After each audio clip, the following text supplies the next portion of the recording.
নমস্কার বন্ধুরা, দেখো একটা চিতল মাছ নিয়েছি।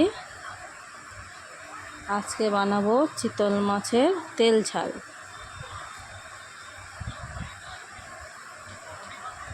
বড় সাইজের চিতল মাছ, এটাকে আমি কেটে পরিষ্কার করে নেব, রিং পিস করে নেব।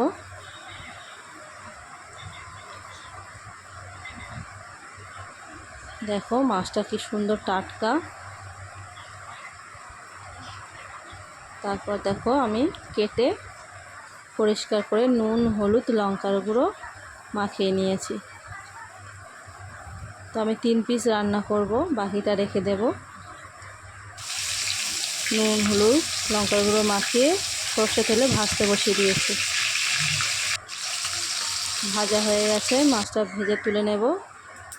কড়াই এবার কালো জিরে ফোড়ন দেব, তারপর দেব পেঁয়াজ কুচি। পেঁয়াজটা লাল লাল করে ভেজে নেব। তারপর দেব টমেটো কুচি।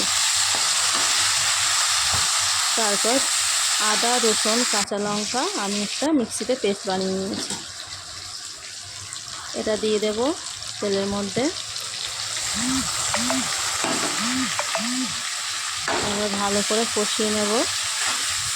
এবারে একটা বাটিতে নুন, হলুদ, লঙ্কার গুঁড়ো, জিরে ধনের গুঁড়ো একটু জল দিয়ে গুলে আমি দিয়ে দেব।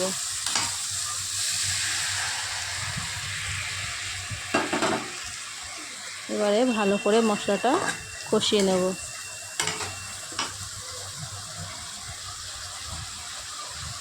এবার দেব জল দিয়ে মাছগুলো দিয়ে দেব। 5 মিনিটের জন্য ঢেকে দেব। ঢাকা খুলে দেখো চেরা কাঁচা লঙ্কা আর ধনেপাতা ছড়িয়ে নামিয়ে নেব। গ্যাসটা অফ করে দেব। তো আমার রেডি হয়ে গেছে।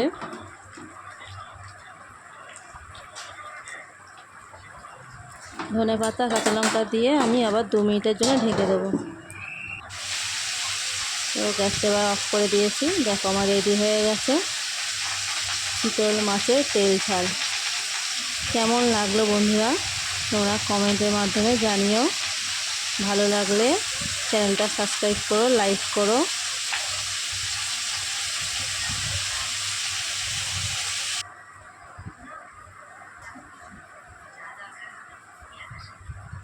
Thank you.